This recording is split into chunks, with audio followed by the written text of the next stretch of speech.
Good morning, everybody. Welcome to this webinar, Two Accountants, Two BPCs and Beyond by Decision Inc. Any questions, use the Q&A tool.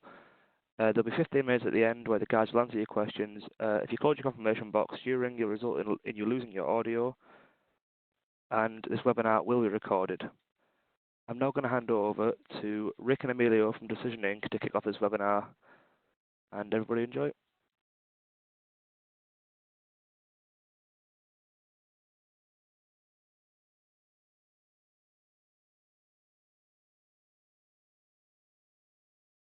Good morning and welcome to the webinar about two BPC versions and what lies beyond.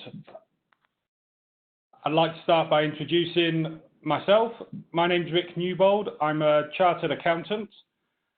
I have a good deal of finance experience. I've worked in audit and group before becoming a consultant in the SAP EPM space. My specialization is consolidation and financial planning. Good morning from myself. My full name is Emiliyan. I started as a financial and management accountant, spent around 6 years there. Later, I moved to SAP system development. In the last few years, I have been specializing in delivering planning solutions utilizing my finance expertise and great interest in technology. I'd also like to introduce Decision Inc. UK, which is a new name for the UK market. Copperman Consulting is the company that Decision Inc. UK bought. Copperman has been about in the UK marketplace since 2007. We specialize in the design and delivery of SAP BPC solutions. And I think one of the things that makes a little bit different is we have finance-orientated consulting teams. What we'd like to talk about today is we'd like to start off with the history of the two BPCs, some planning and consolidation challenges as we see them, and then we'll get into the meat of the discussion, talking about the key system functions and how these play out across the two different versions. And then we'll wrap that section up with some reflections. We'll then, in Beyond section, we will have a look at the future of planning and how that can be enabled with Analytics Cloud and what opportunities lies with SAC Group Reporting. So, starting off with the histories. So, BPC Standard was, first of all, Outlooksoft and was acquired by SAP in 2007. Now, SAP has been an excellent custodian of this system and made some good improvements through the years. So the NetWeaver platform was a really good addition. It meant that we were able to easily integrate data from underlying source systems, and things that were difficult in projects in terms of getting a lot of data in then became quite easy. The next big addition was in version 10 with EPM. While a lot of the people who work with the tool loved the old EVDRE functionality, we believe EPM was a great addition to the tool. It was really stable within the Microsoft Excel, and this really helped the product. And we're pleased to also see that BPC 11.1 released this year in 2019 as well. On the BPC embedded side, we should note that this is not exactly a new product. BPC embedded, 90% of it, or in some cases more, is based on BWIP released in 2005. However, SAP themselves invested a lot into the product in the years since HANA was released, and especially since BW on HANA was released in 2011.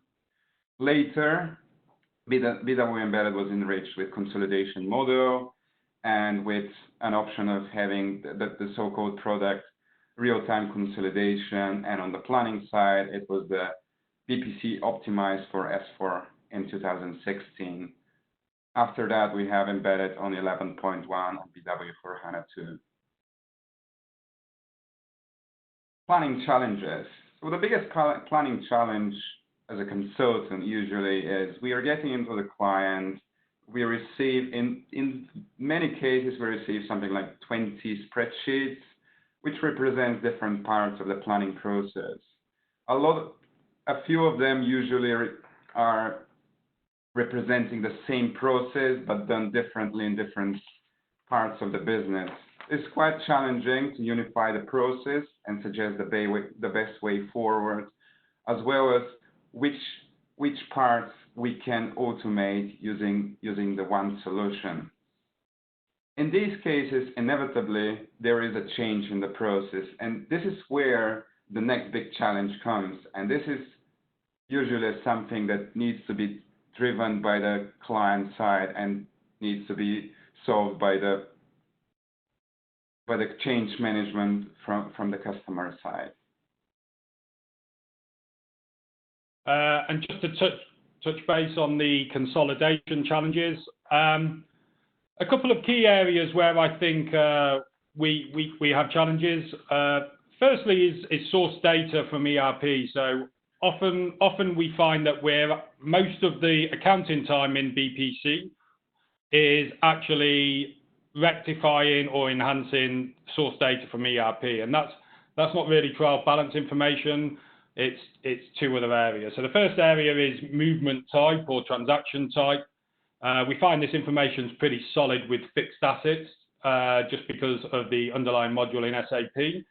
But other GL accounts, we find this information not as strong, and part of the processes we usually have in BPC is to facilitate showing what's there and enhancing that data.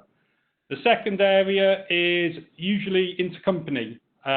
So we always deliver a matching process within BPC, but often we find that the source data is not always in great condition. So intercompany is always an area where we usually look to enhance that data as well within BPC.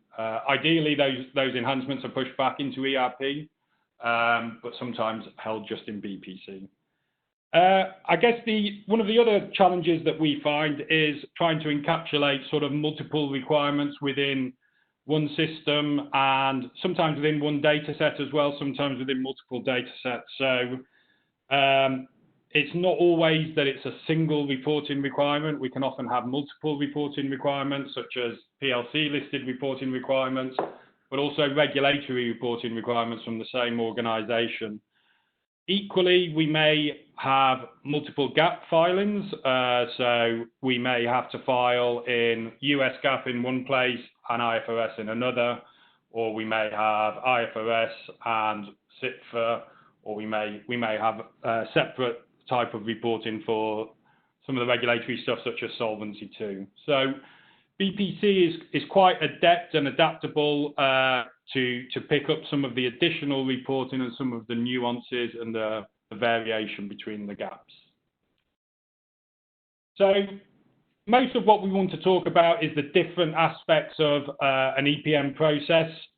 So the depth of data, getting data in, calculations and getting data out. The areas we think these things are pretty similar for console and planning. The areas in blue are where they vary. So typically, the calculations are different calculations for planning and console, as you'd expect. But also the depth of data, this can vary as well, depending on how an organization approaches planning. So before I kick off into the depth of data, I'd just like to point out a scoring system we put on the right. This is based on our experience of doing standard and embedded deliveries. It's not something we'll tot up at the end and do a final score, but it's a way we've got of visually representing sort of overall thoughts. So in terms of depth of data, I'd like to make a distinction between finance detail and operating detail. So when I think about financial detail, I think of company-based consolidation. I also think of the extra depth of management detail that often accompanies that now. So whether that's line of business or segment or functional area, or sometimes even profit center to that kind of detail as well. This detail is very much within the heritage of BPC Standard. It's very much its sweet spot, and dealing with this type of data is what it's really good at. when it comes to operational detail, we usually talk about cost centers, WBSs, which can be quite a lot, employees, or even in some cases internal orders. It's not unusual to have hundreds and thousands of members in these dimensions, and this is where we believe embedded is the better option. I think it's fair to say we see financial detail for consolidation and planning. We see operational detail more for planning rather than reporting. Getting data in, integration. We should mention here that when it comes to integration, embedded sits directly on BW. It is not a separate box as it is BPC Standard. It is not isolated. So you can expose any master data or transaction data already in BW. You also have the options of having some live data directly from S/4HANA system or at least HANA-based system. This is something that gives opportunities, and this is why we score it a bit more. However, in standard, there are some advantages in terms of cases where mapping or data load process needs to be driven by the customer or the business actually, not the IT, and this is quite useful in certain scenarios. When it comes to input forms, this is a clash between EPM on the one side with flexibility, and on the other side, AFO and BW queries and embedded. EPM allows business users or system administrators with business background to create sophisticated and comprehensive input forms, while in embedded, you pretty much rely on technical savvy people usually available in the IT department. Yeah, I think it's fair to say on input forms, we see the EPM ones as easier and quicker to develop than the AFO, and equally probably slightly easier to maintain and administer as well. On data upload, this is a functionality. So within the embedded tool, it leverages the normal BW functionality for data loading. Whereas with standard, it also has its own front-end functionality where it uses data manager packages, transformation files, and conversion files. We find this functionality really useful and really business user orientated. So if for example, your organization is a multi-geography organization with multiple ERPs, it really allows the finance owner to upload their own file, and if they've added a new account in their source system, they're then able to update their own mapping and conversions there. This is not to say this functionality is not available in embedded, it's just typically that mapping would have to be more IT owned than finance owned. So calculations, and we've got two slides on calculations. It's one of a key area of difference between the two systems. Firstly, I'd like to talk about translation. And one of the key distinctions before we talk about translation is that the embedded and the standard model, the config options are different. So standard can be configured as year-to-date or periodic for input, while the embedded, its primary configuration is periodic. So what we then find is that the translation also follows that for the embedded solution, in that periodic is the translation option available. While as with standard, we have the option to configure year-to-date or periodic based on periodic translation based on year-to-date data. So that gives us three different options for translation. When we think about running calculations alongside other input processes, one of the challenges that we found with the embedded version is the data lock-in and the concurrency. And this is particularly evident when we think of the consolidation calculation. So what that does is that tends to lock up a fair amount of intersections or stop the calculation running if some of those intersections are open. This is something that is typically not a challenge in standard. It will run regardless. So even if the source is still changing, it will allow a group user to take a snapshot. And we think that's fairly useful in that it just allows different user groups to overlap their processes a little bit, which we found beneficial. Something I want to say on embedded is the way the data locking works in embedded is usually it locks the region where you want to commit data. However, with console, it locks also the source data and the target data. For planning, that can be overcome by just locking the target using a bit more smartly, essentially the calculations. But however, this is a consideration we need to have when we do the solution. When it comes to trigger on input, this is essentially a case where you just input the data and you want to run certain calculations, creating more generated data. With standard, you usually have default logic for input forms and journal logic, a collection of journals on journal posting. With embedded, that can be achieved with assigning a planning function on the save button dedicated for specific input. In certain ways, that creates a better performance because in default logic, you can have multiple inputs or multiple logics with different inputs. Okay, the next area we wanted to discuss was trigger on demand. And this touches on the data manager section of standard again. So standard is a fairly mature product, and the data manager functionality has been in there a long time.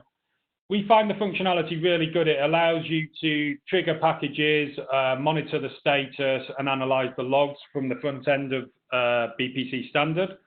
It also hooks up really well with the security module within BPC, so you can filter and have different folders for different packages. And we don't often design systems where users have to run lots of packages. We want them to be fairly sort of bundled together or run naturally through triggering on input. But we do use packages to break up process and try and give that logic to a process. One of the things with the embedded tool is it doesn't have a data manager in the same way. So what we find is typically on embedded deliveries, we have to develop a cockpit or an admin workbook where we will then give the users the ability to press a button and call these packages. And that allows us to sort of mimic the running in the same way. We don't quite have the same view status and log monitoring that we would have in standard, and that's probably why we don't score as well on this for the embedded version. When it comes to coding options, we have a scripting type of coding for both, which is represented by logic script and Fox formulas. I find Fox formulas a bit more comprehensive, but a bit more difficult, and it requires definitely more technical knowledge.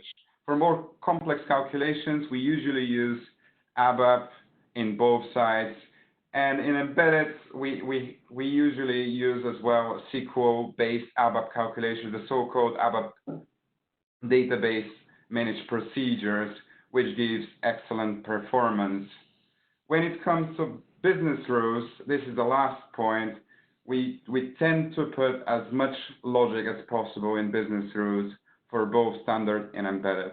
Yeah, I think that's for consolidation, from a consolidation perspective, we put all the heavy things in the business rules using a typical approach to configuration.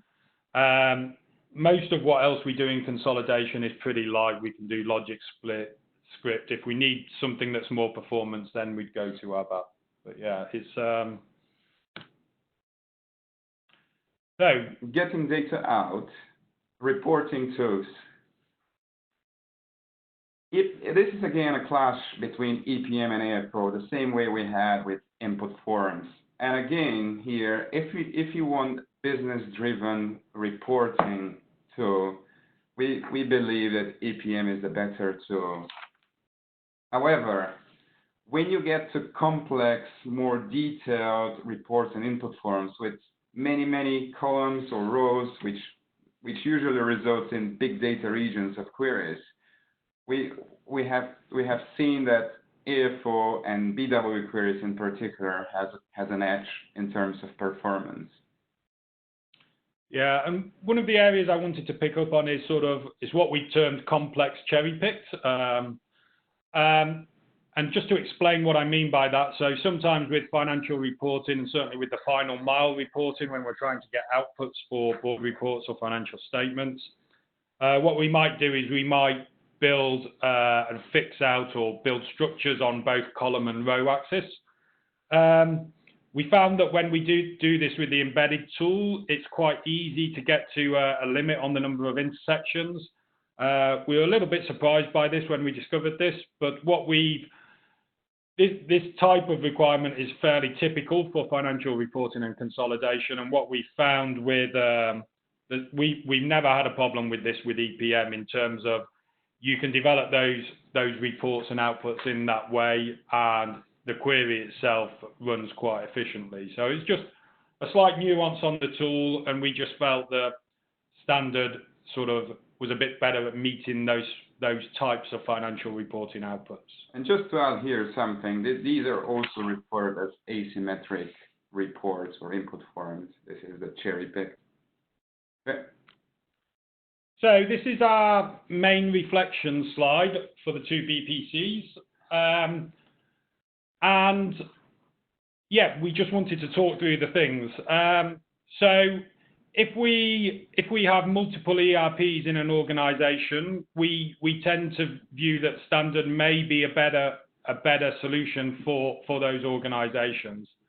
It's just, we think the data upload functionality is pretty strong in standard.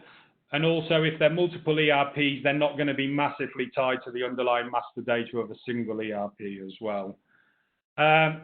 Also, I mean, if it's a single ERP, it doesn't mean that standard is necessarily not the right option. That could still be the option. On the other side, if you even if you have multiple ERPs, but you have well-established data warehouse with unified master data, everything is loaded and scheduled through the BW, you have big investments in data warehouse. We see embedded as a very, very good option because you can expose all the master data and all the transaction data without replication.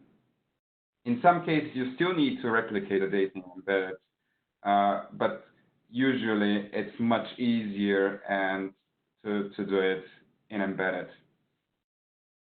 Yeah. Focus on financial reporting. So we think this is a key consideration for one of the decisions. So if an organization has a heavy focus on the financial reporting and the outputs, and it's important for the group team to be able to build their own outputs, we think the EPM functionality within standard is probably the better tool to enable that. Equally, we have organizations where we delivered embedded, and they have a strong focus for operational reporting, and that actually feeds up and becomes their financial detail for their key segmentation.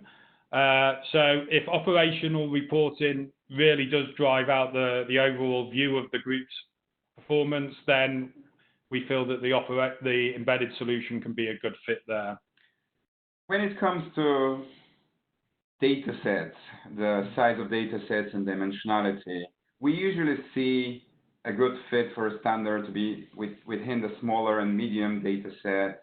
And when you have large dimensions and large data sets, we are talking about more than hundreds of thousands of dimension members. Usually that's the case of large, and many, many millions of records. Because even in standard, we usually see a lot of clients having multi-million records, and that's not a big problem for the performance.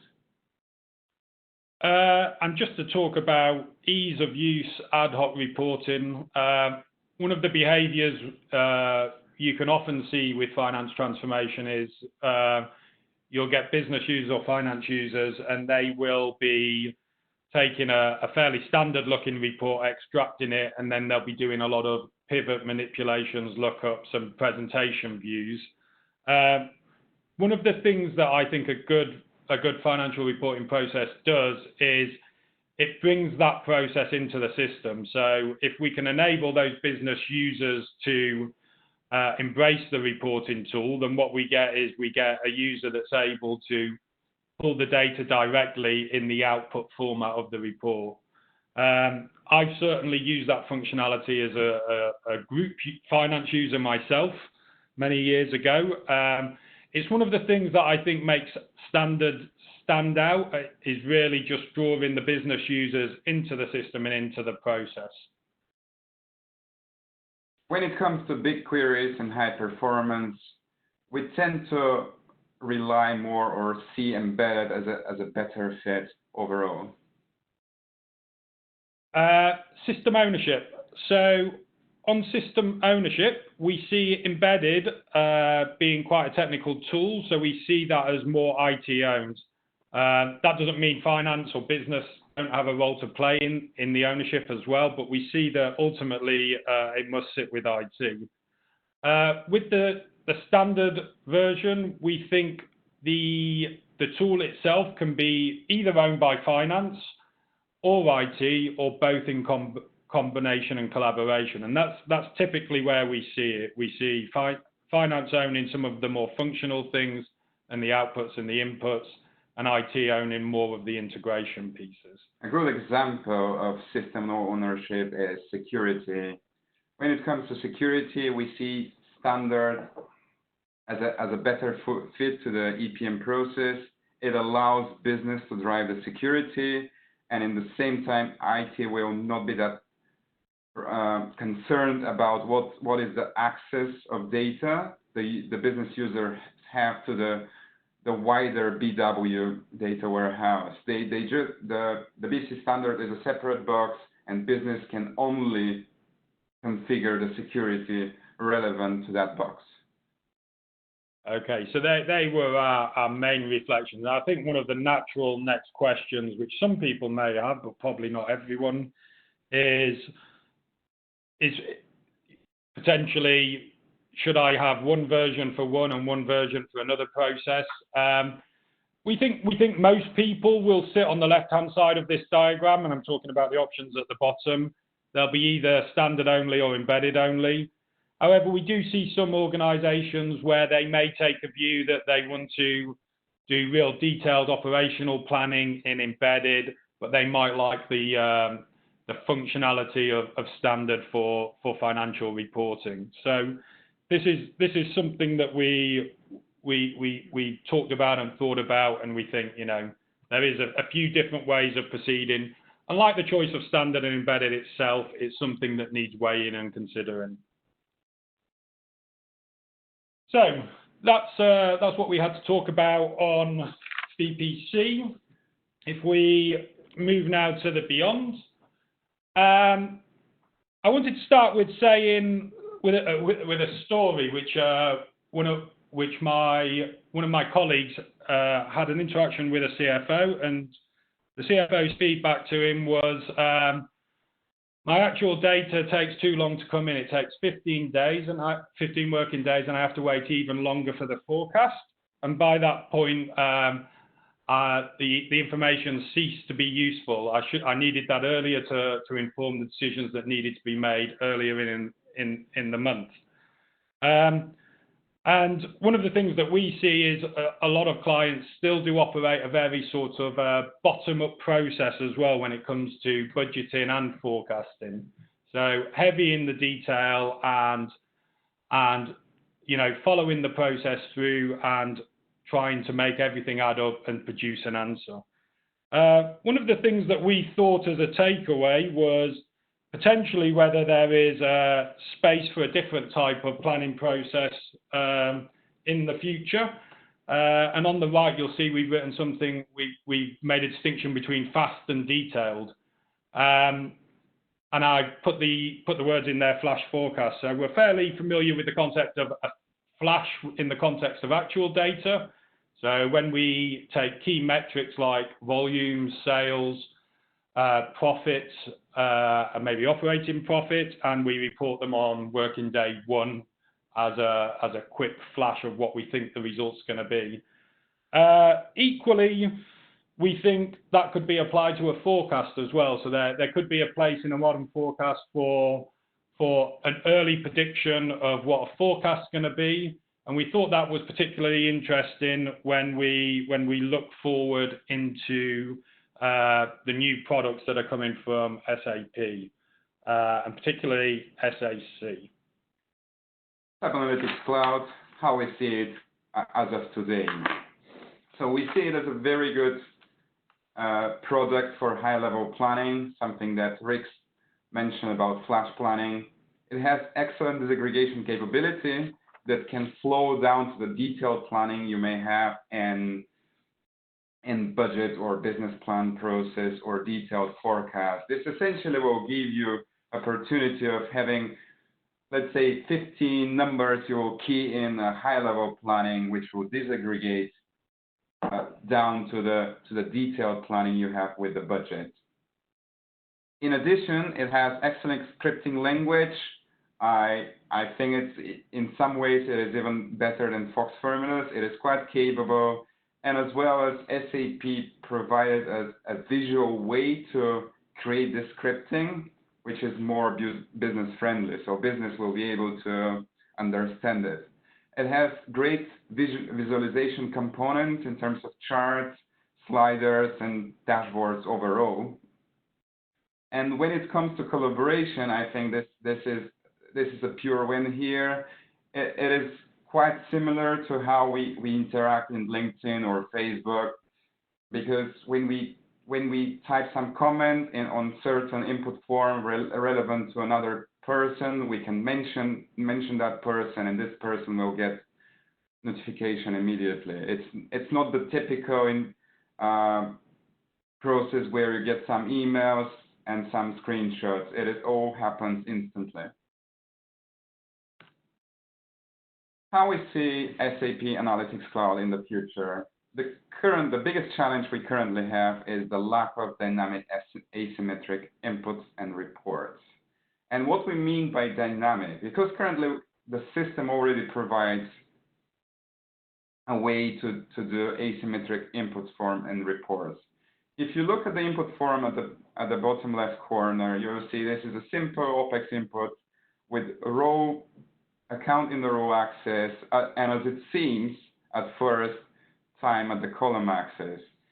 But however, behind the scenes, if you look at the picture above, you'll see that column axis actually is represented by 3 dimensions, solid trail, time, and version.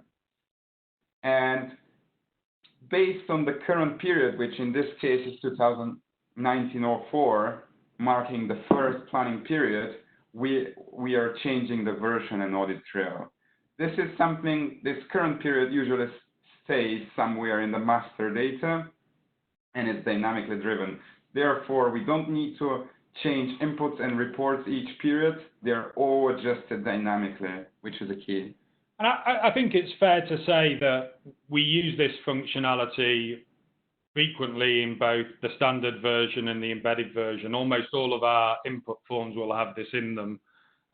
With EPM, we'll achieve it with EPM's own functionality and the way it can interact with Excel, and with BW, we'll drive that out with a variable. So it's pretty standard for what we deliver for planning inputs, and yeah, it's quite necessary.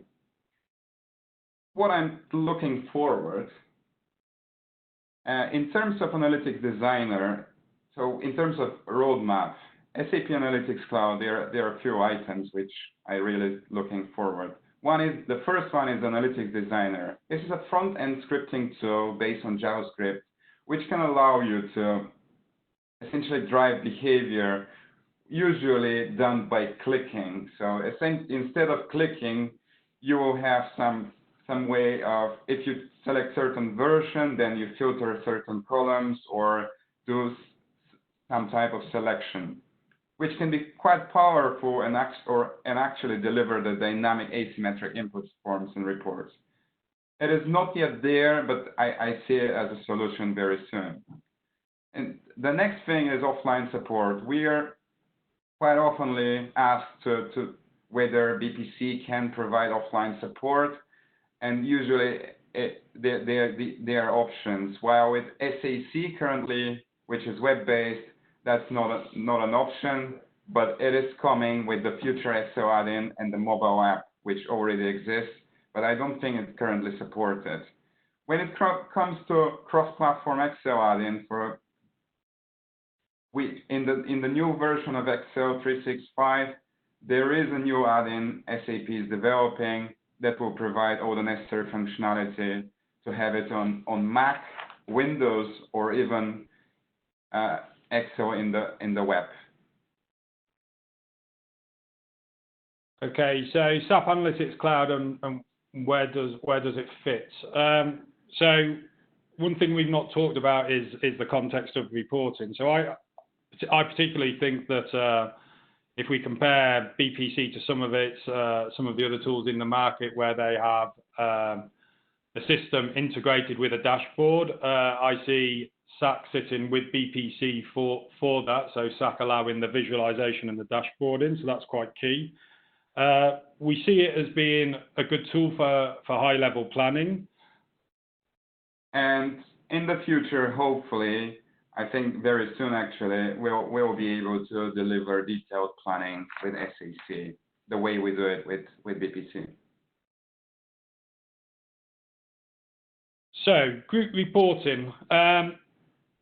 Group reporting is obviously the new tool that's come in from SAP to sit alongside S4HANA. SAP's messaging is obviously that this leverages the functionality of all the existing SAP consolidation tools, so ECCS, BCS, BPC, and BFC. One of our observations is this is more like ECCCS in that it sits closer to S4HANA, i.e. in the same layer as ERP, where the other products sit in BW. Group reporting will utilize a separate table, AC.U, and it will replicate data at financial statement item level. Equally, the other dimensionality or dimensionality that exists within S4, this will be available to bring through into the group reporting application as well. One of the concepts that we saw in BPC real-time consolidation, the prelim and final concept, we are quite pleased to see this come through in group reporting. This concept is where if you're still posting in your ERP layer, but you've finished your group reporting, this data gets held in a buffer and only released the following month. Equally, the group team can decide to open up the group reporting for that month and take that data in if that is their preference, if it's important updates that need to be reflected. So we're quite happy to see that functionality come through into group reporting too. The latest version is just out, 1909. We're pleased to see it includes a lot of the consolidation functionality, so the group views and the matrix consolidation, which we'll talk about a little bit more now. Getting data in, because group reporting is part of the ERP or sits in the ERP, the integration is easy. It is just sourcing the data from one table and storing the data, the results in another table. You can still have non-S4HANA entities, and these can be imported by various ways. But the biggest benefits are using the AC.A table or the table for actuals from the S4HANA. From there, you can source additional dimensionality such as profit center, segments, and anything else you have in the universal journal. That it can be quite overwhelming, to be honest. On the consolidation, so we touched on the group views used for company-orientated consolidation. This is fairly similar functionality to what we have in BPC with the ownership model and the scopes or the group's dimensions, whichever you refer to it as. We also know that they've layered in what they've termed matrix consolidation. So in BPC, this was an either or really when it comes to eliminations of a secondary dimension such as profit center or segment. This matrix consolidation is being achieved via a hierarchy on what we term a sort of US ELIM style. And we see this happening on a profit center or a segment or a line of business type dimension. When we talk about getting data out, which is quite an essential part of the solution, there are currently three main options: SAC in terms of SAP Analytics Cloud, Embedded Analytics, which is essentially the tool in the group reporting where you can drag and drop different dimensions and create your reports, or AFO, Analysis for Office Add-in, using CDS views, pre-delivered or custom ones, which currently is something available on the on-premise version. Okay. So group reporting and which organizations? So group reporting, we see this as being for organizations which are S4HANA and also organizations which are primarily on a single instance of S4HANA as well. Now, no organization tends to have 100% of their companies in one system. Some do, but some also have outliers, so there's functionality to take those outliers in. But we see an organization having most of their business on one instance. What then for other organizations? So our view is still that SAP BPC is still the target system, either in the standard or embedded version format. I mean, even in cases where you have one single instance of S4HANA, you can still consider it if there is a case for that, isn't it? Yeah. Yeah. So we'd like to wrap up, but we thought a fun way to do it was like Match of the Day 2, when they do a too good, too bad, and talk about the things that we like and we don't. So from my perspective, in standard, I really like EPM for ad hoc reporting and output reports. I like the way it allows users to get involved with the process and self-serve and make the system and process their own. On my side, for the good part, I see embedded. The biggest benefit is how seamlessly it feels for the end users.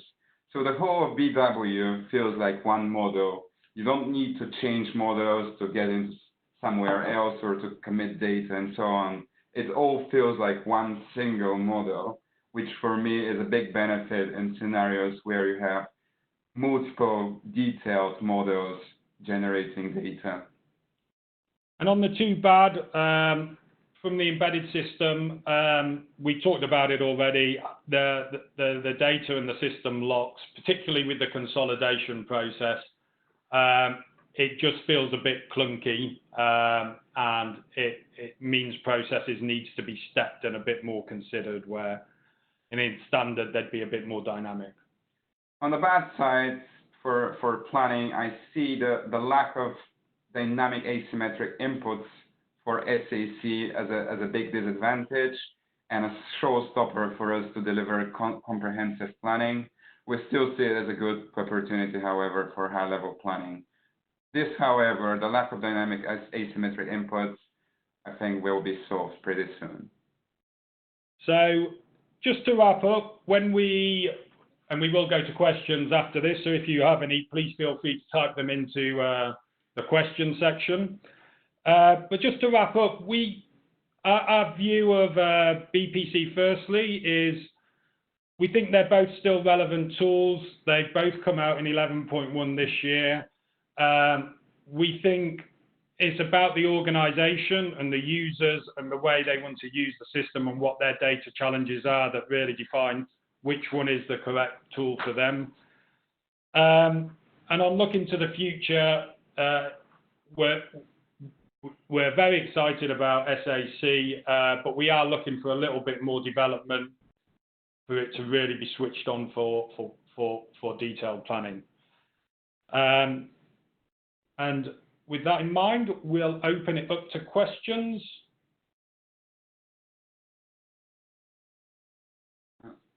So, yeah, so we have a question regarding how we see the future of planning, whether we see it as a hybrid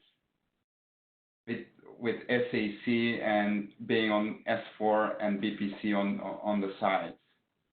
So I think the short answer, not having the details usually, is we still see BPC as of today as a best option for detailed planning, and we see SAC as very good option for BI, business intelligence, and when it comes for planning, for high-level flash planning, and a way to use the disaggregation capabilities to circle back the data to the detailed versions you have in BPC.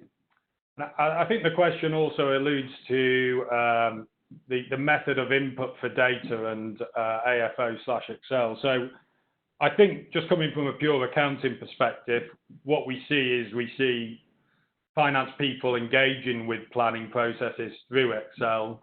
We often see them doing their thinking in other Excel sheets and then feeding them in, often with formulas which we don't like a lot. So we, in some sense, we see the robust Excel functionality as it is important for the planning process. So we definitely see a hybrid option being a way forward. One of the next questions in, what database backend are SAP planning to support in future for standard implementations? So at the moment, they support they support any database right now, and we haven't seen a clear evidence from SAP that they are dropping any database scenario. But keep in mind that we are accountants here, both of us, and this is more technical topic, and we can take it to our technical experts in the company if you to clarify it. Please feel free to send us this question to the details after that, and you'll see our coordinates here. I mean, we certainly have clients on all versions of the software, or all versions of the backend. Yeah, certainly, even in standard, if you're on HANA, you'll get the biggest benefits in terms of performance. Another question in regarding license, is there any big saving? Oh, I just lost that off the screen. Is there any big saving? Can you collapse the chat? The other one. No. Sorry, we just lost the question. I think it was that, is there any big saving on licensing between embedded and standard?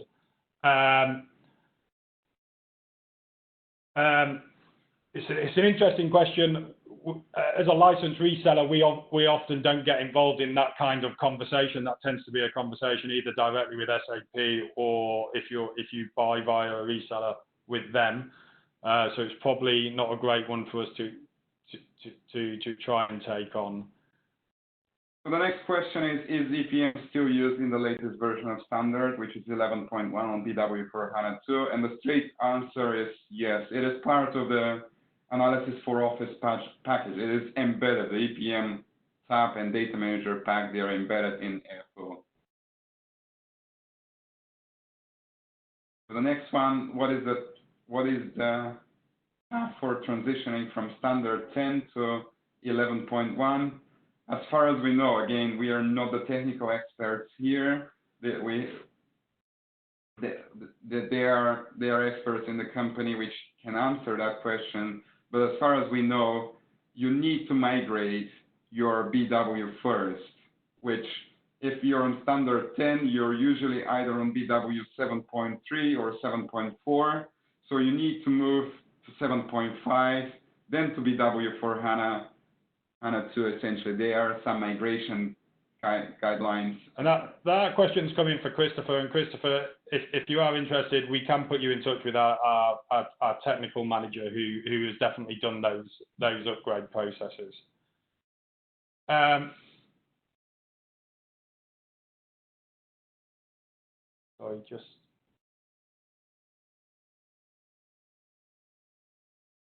we're trying to get a handle on the question.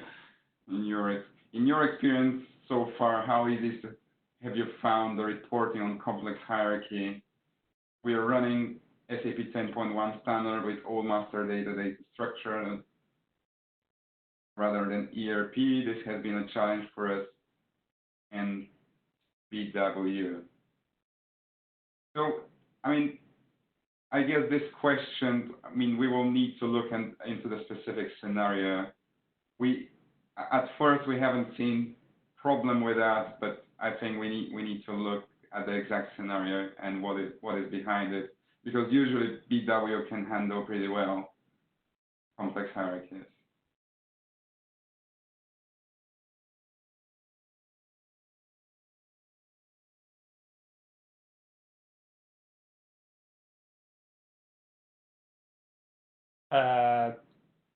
So there's one in there. This seems to be a repeat of the debate of BPC 7.5 versus IP. Yeah, there clearly will be similarities as they have similar strengths and similar heritage. There are different cases at the end of the day for each one of them. I personally see it gives a lot of freedom in planning, but it can have some disadvantages.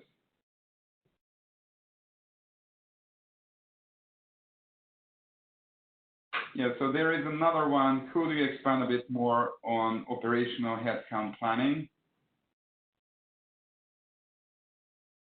What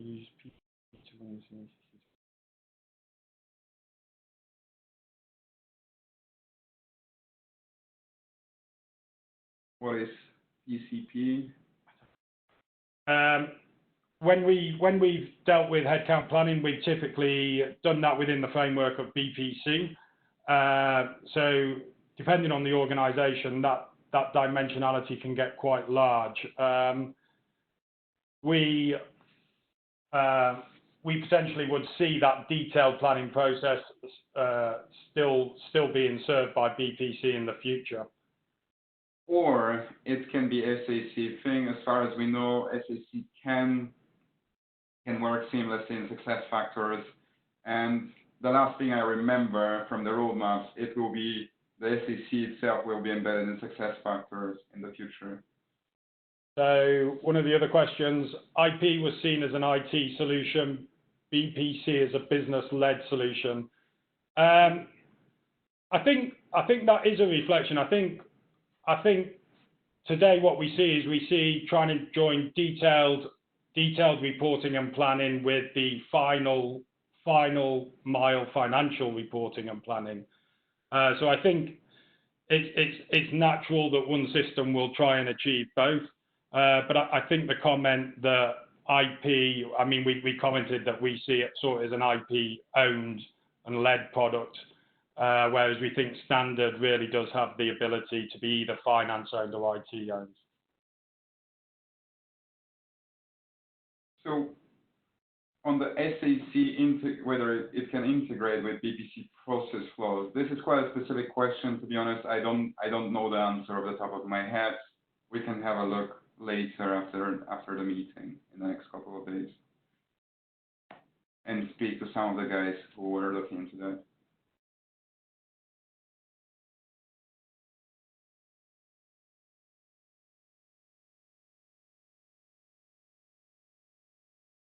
So there is a question of whether we decide to use S4 embedded planning, which usually refers to BPC optimized for S4 as well, and whether you use BW for HANA embedded instead.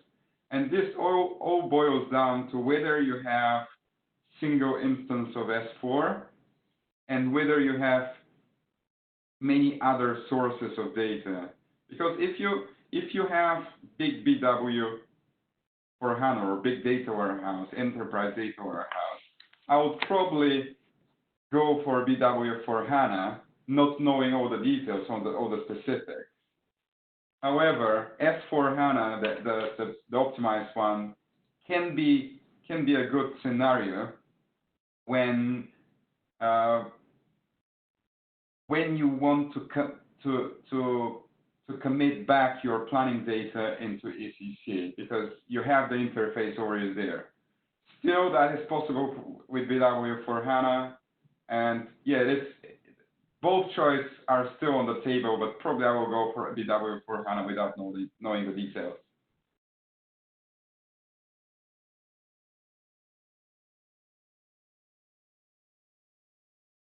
So my question is on system ownership with embedded SAP moving away from BPC capability to close the books faster, relying more on IT than business. It's an interesting question, actually. So I think one of the distinctions between embedded and standard is the data integration. So the data is there quicker in embedded because it can be virtualized, or it's just more directly integratable and more directly relatable as well. A lot of the master data is identical. We still see the integration as pretty rapid within standard if you're sat on SAP anyway. So we don't see one really enabling closing the books faster. I think one of my observations if I put my group finance accountant hat on, is I find it easier to interrogate and work through the data from the BPC end in standard than I do in embedded, just because I can write reports quicker, analyze data quicker. So I think with regards to ownership, it does take the ownership back to IT. Do I think it enables faster close? I don't think it gives that much of a hit on the integration. But I do think with embedded, you do end up more reliant on IT, and changes to the system can be slower if you're trying to evolve it between month ends. Yeah, so I guess with embedded, you need to do more work up front because you have less flexibility later. Yeah. Yeah, that's a good comment, actually.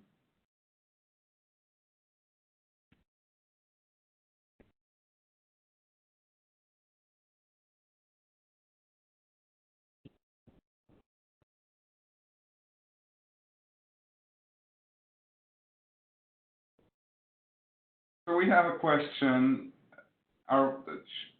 It is essentially like we don't have, as far as we understand from this question, you don't have currently BPC solution or any planning solution. You consider start developing in SAC, and at the same time you're completing S/4HANA conversion. What problems you can see that's ahead, right? Yeah, I mean, one of the observations we've made is that the way we would like to build the inputs and have the dynamic asymmetric inputs, which we think is pretty key for planning collections and for user to input information, is quite important.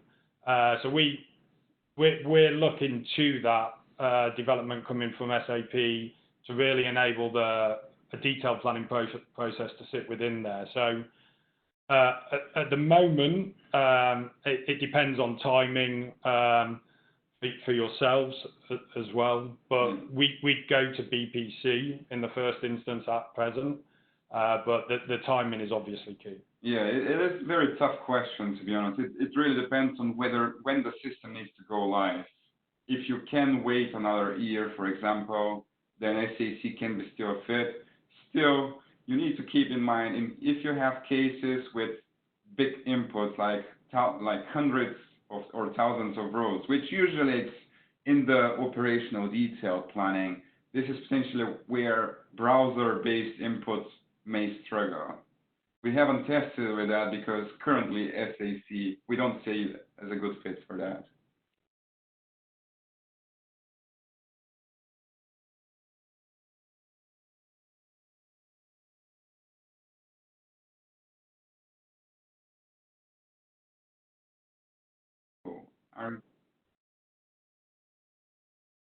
Are you seeing much use of WebDyn Pro as an alternative to Excel-based inputs? such as front-end used by tools like Anaplan.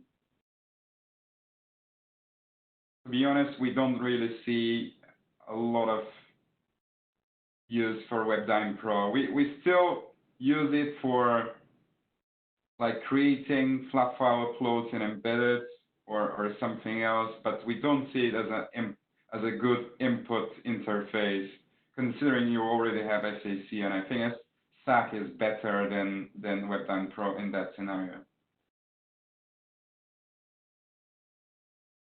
Okay, thank you everyone for attending this morning. Thank you to Decision Inc. And I hope everyone enjoyed this webinar, and I hope you have a lovely day. Thank you. Thank you.